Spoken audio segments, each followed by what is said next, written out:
Hi, good afternoon, everybody. Thank you so much for joining us today. My name's Kirsty. I'm part of the exams team. And this is the first time that we have done a webinar about how to become an RCS examiner. So we really hope you find it beneficial. Today, our guests are Cecilia Brassett. And Cecilia is a current MRCS examiner who is going to talk to you a bit about what a day in the life of an examiner looks like.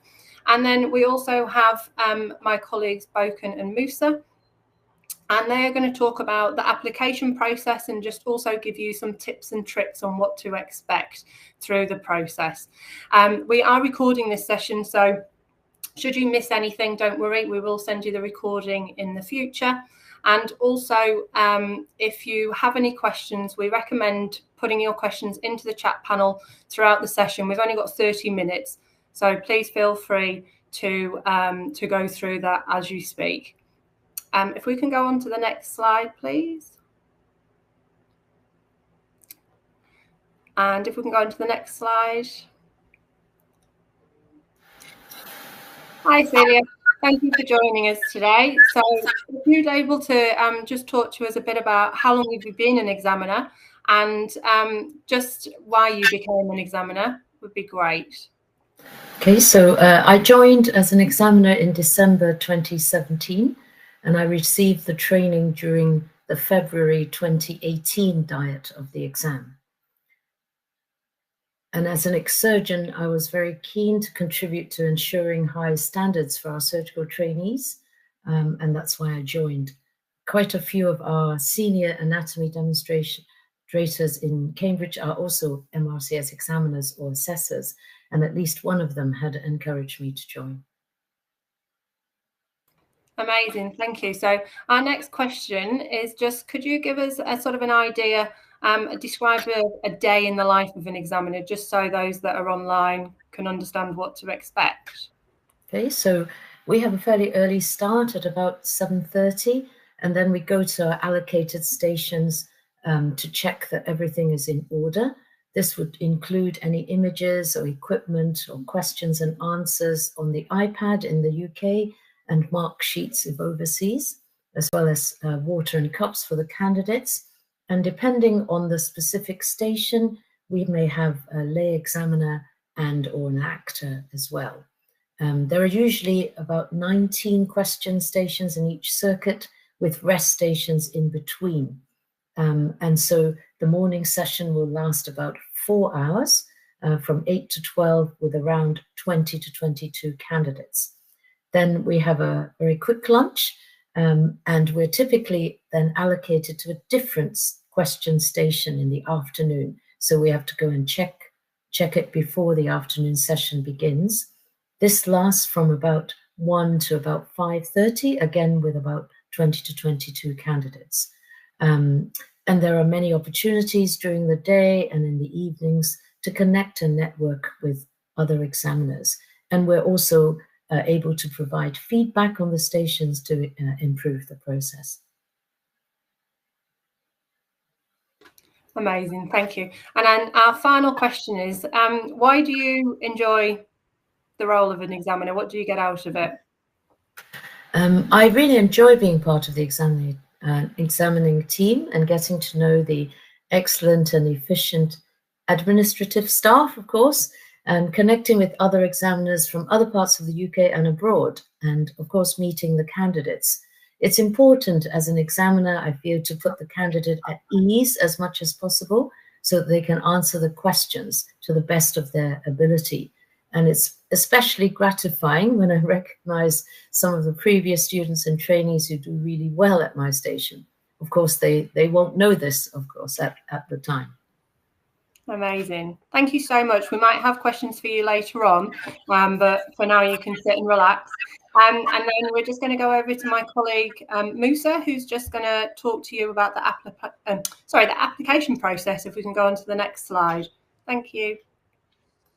Hello, everyone. The application process is quite a lengthy process, as you'll hear, but there's a couple of stages. First of all, before you submit your application form, please do advise that your referees of your interest in becoming an examiner, so that they know your next steps.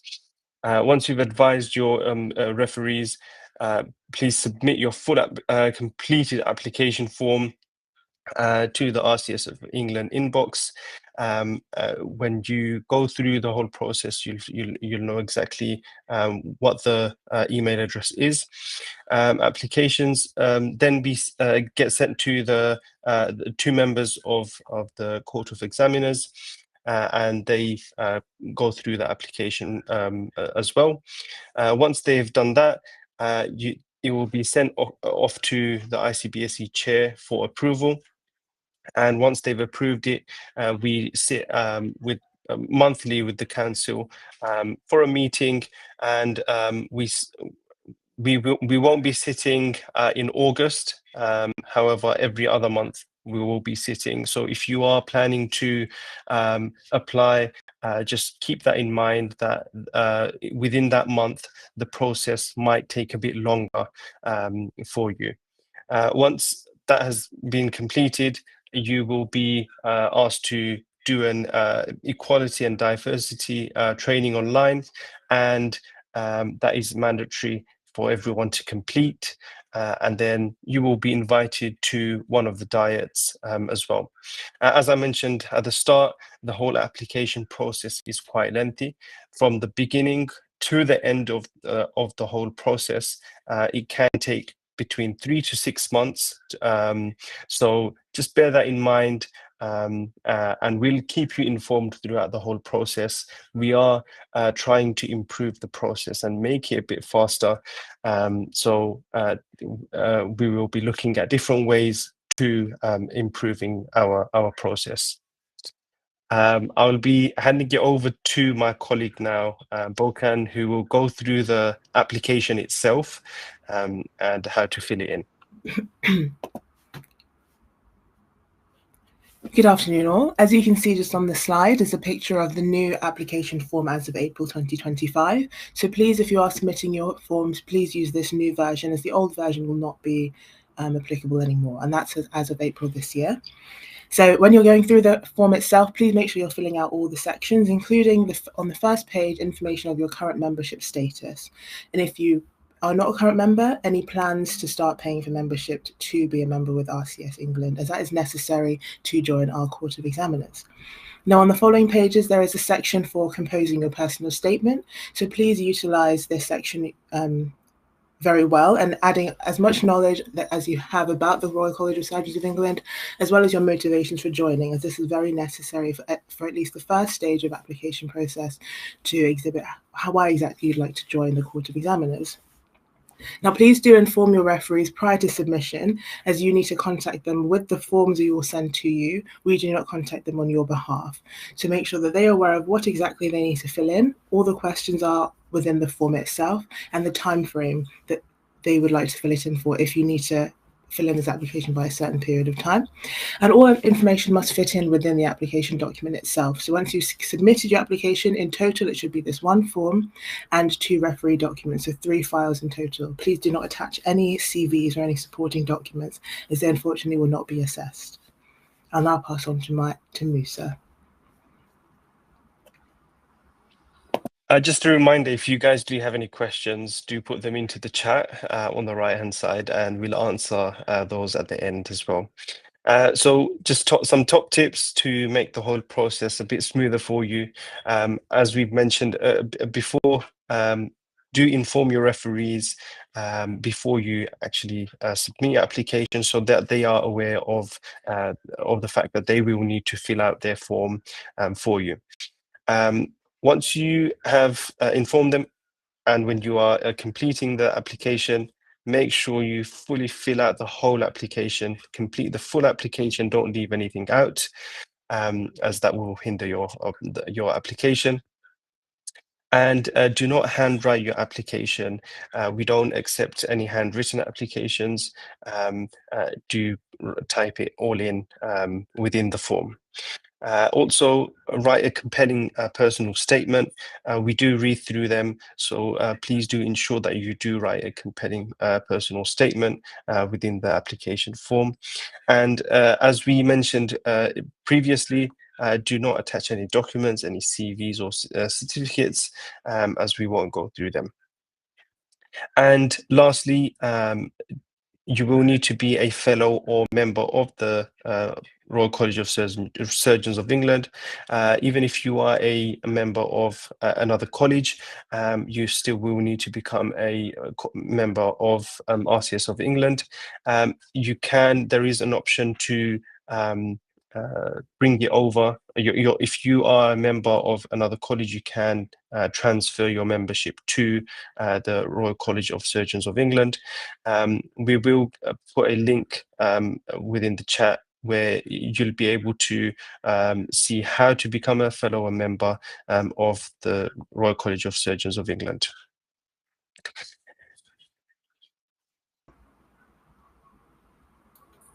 Right, now I will hand back over to Bokan, who will go through the next slide, the differences between UK and overseas examiners.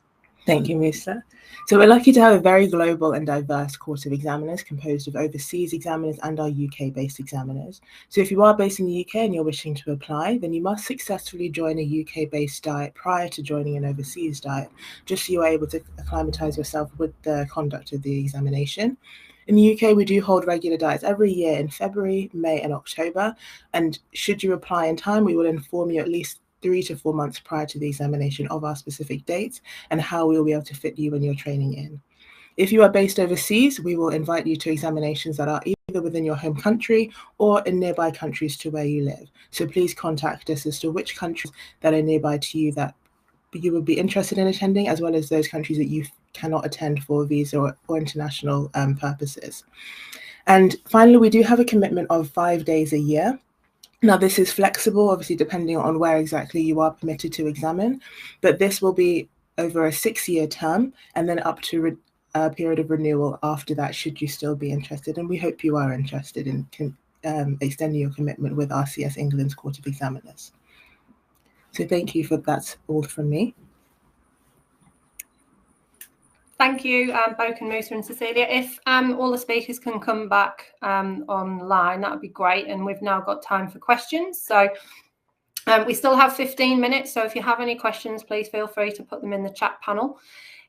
Don't worry if you forget a question and you think about something after the webinar. We have an email address there, so that's a generic email. You're more than welcome to ask questions directly if you do think of anything. But now we have a couple of questions that have come in, so thank you very much. So one of the questions is, and I'll give this one to Bokan, I think. I'll spread the love across us all. Do you have to be a member of RCS England, or can you be a member of another college? So as Musa mentioned earlier, you do have to be a member of RCS England, or at least be paying membership to RCS England. So you can have completed your MRCS or your FRCS at another college that is within the intercollegiate nature of the 4 colleges, but you will then still have to be paying membership to RCS England. Thanks, Bokan. We've also, one of my colleagues has also put a link to the How to Join page on our website. So if you are a member of another college and you may wish to transfer your membership, there's also information on that page as well. Another question to Bokan or Musa. Are we supposed to give references the form to fill in, or do we contact them? So once you've submitted your application form, we'll respond back to you with the reference form, and you will need to forward that to your referees. We won't be doing that, basically. Yeah. Thanks, Musa. We have a question about the time commitment, but I can answer that one. So Bokan just mentioned that right at the end, and I think the question came in prior. So from a time commitment perspective, it is a 6-year plus term, and there is an option to renew after that. But we do ask that you do 5 days a year, which can be flexible, but really it's a 5-day a year requirement. Do we have a choice where we are sent to examine? I can take. Yeah, go on, take that one. Yeah, so of course you do. We'd love to hear your interest as to where you'd wish to examine. So we do send out availability forms regularly throughout the year, detailing all examinations of that annual period, as well as the dates for them.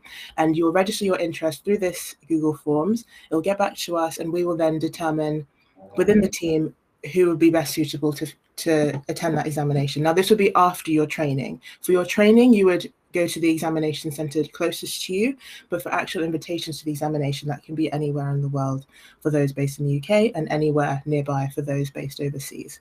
So you will definitely get a choice, and then we will inform you as to whether we've selected you for that examination based on numerous criteria.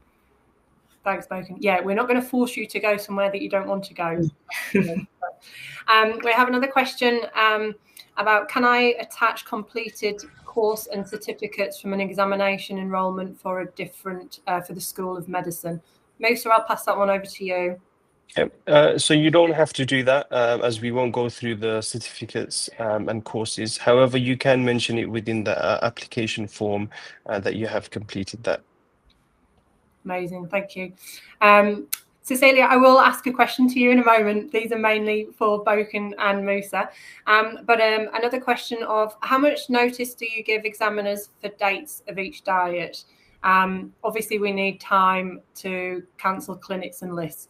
I can answer that one. So we do try and give at least 3 months notice for exams, because we are aware, obviously, that you need to take time off and cancel clinics. It's not always possible, but we do try and give at least 3 months notice. And as Boken said, we send an availability form out with the dates. So for those, just as an FYI, for those examiners that are based in the UK, should you go through the whole process and be on the court by September, we are holding exams in October.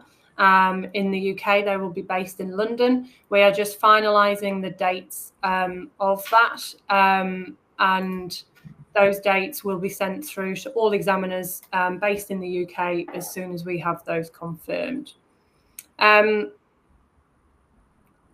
Cecilia, would you like to answer the next question? Because I feel awful that you're not being asked a question. But are there travel and accommodation expenses?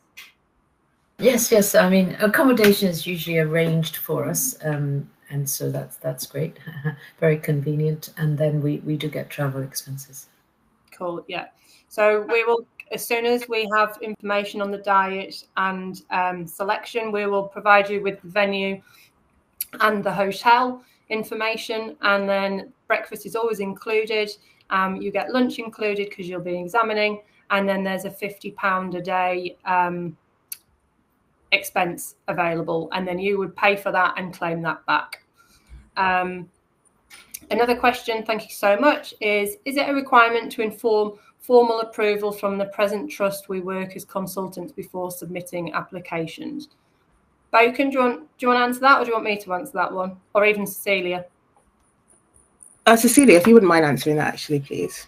Well, I'm not a current clinician, so because I'm a basic scientist, so I didn't need to inform my university. I think you would have to apply first anyway. If you don't, I suppose if you're not accepted, then you wouldn't need to. I think some people do inform their trust that they are putting forward an application to become an examiner, so the trust are aware. And also from a professional development perspective, you can tell that obviously you are keen to continue your professional development. So you could speak to your sort of manager or whoever and get their advice on what you would do. But some people do advise their trusts and others don't, because obviously you would need time off. It's always good to let them know. And in terms of taking time off, I know obviously having as much time in advance is a big thing, but obviously there's the professional development side of things that you can take, or study leave. I know some people do have to take annual leave, which I appreciate is not great, but there are opportunities. If you travel overseas for an exam, you could potentially go earlier or later and take a holiday as part of that as well. We give you a flight budget, so you know sort of what you're working with. But you can always take a holiday as part of the exam as well if you wish. Boken, have you got anything that you wanted to add to that? No, just a matter of, as you mentioned, when it does come to you asking for leave, it would be then beneficial for your trust to know and be able to explain as to why you'd needed that, and have seen the application from the earlier on you need the extra days, and they'd be a lot more flexible about it. Cool. And we have a question. How about if I'm not referred by anyone? I'm just very interested to be an examiner. Boken, do you want to answer that one?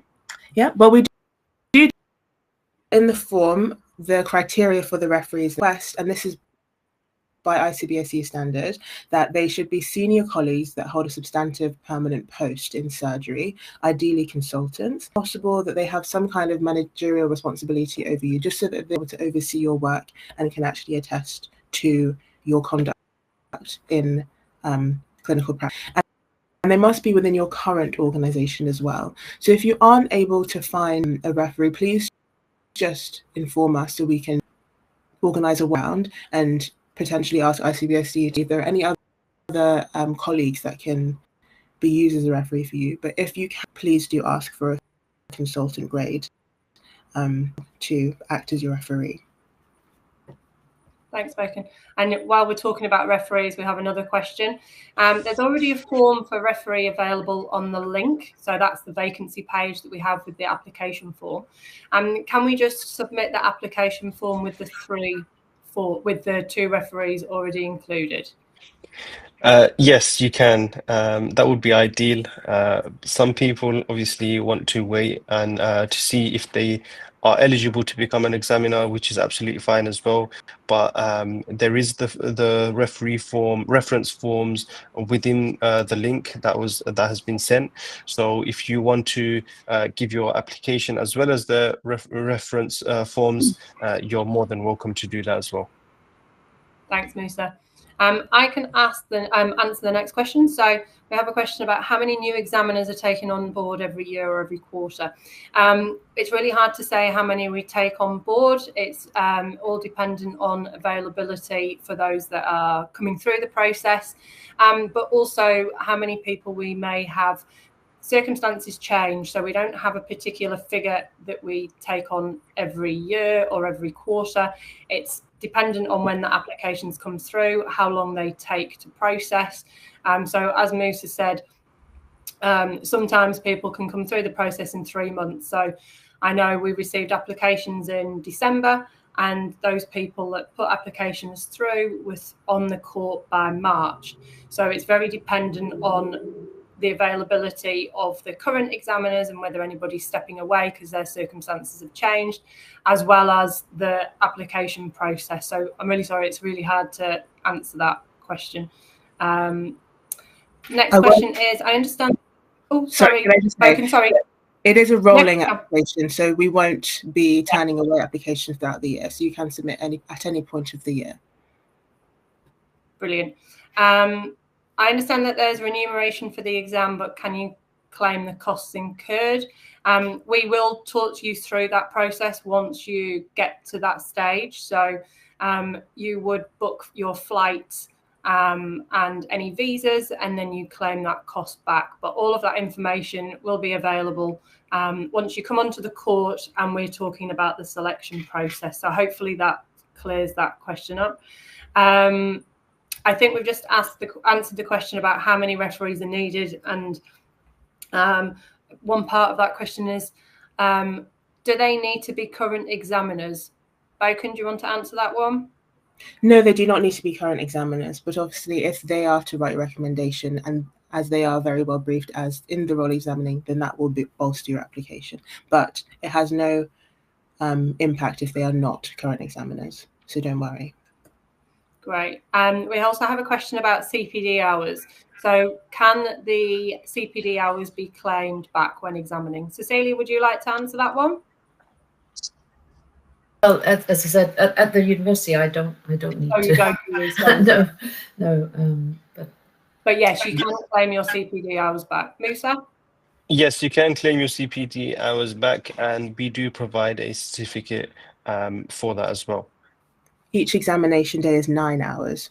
So if you were examining for 2 days, 18 CPD, each examination day, is 9 hours and 9 points. So in total, we'll give you a certificate detailing how many points you can have for your attendance. Cool. We have a question about, would we be able to add this role as PAs on our job plan? From what I understand, that yes, a lot of examiners do add it onto their job plan. Some people don't. Very much depends on how their trust and how they want to work it. So that's definitely something that you can do. And I'd recommend that if you know any of the examiners as well, worthwhile having a chat with them to see what they do as well.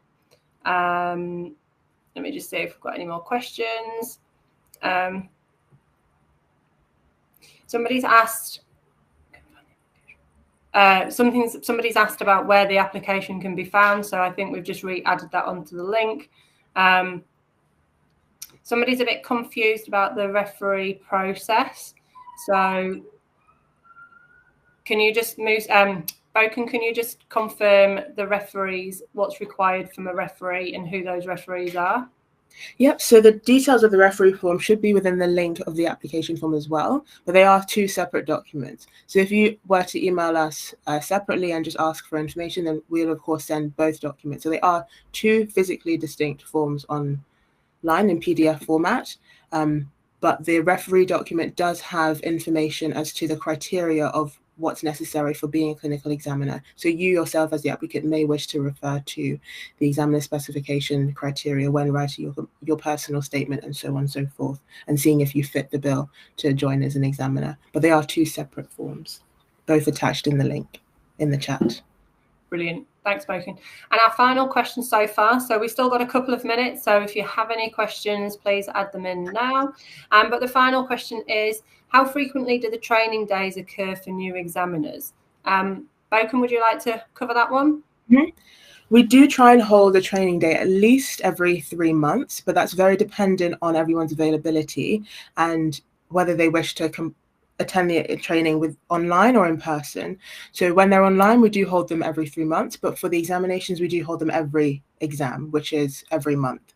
So if you are based in the UK and you wish to attend for the observation of the examination, then we will try and fit the training day and the observation within your attendance in the physical exam itself, just so that you're able to get a more well-rounded introduction to both the team and the other examiners, rather than it solely being online.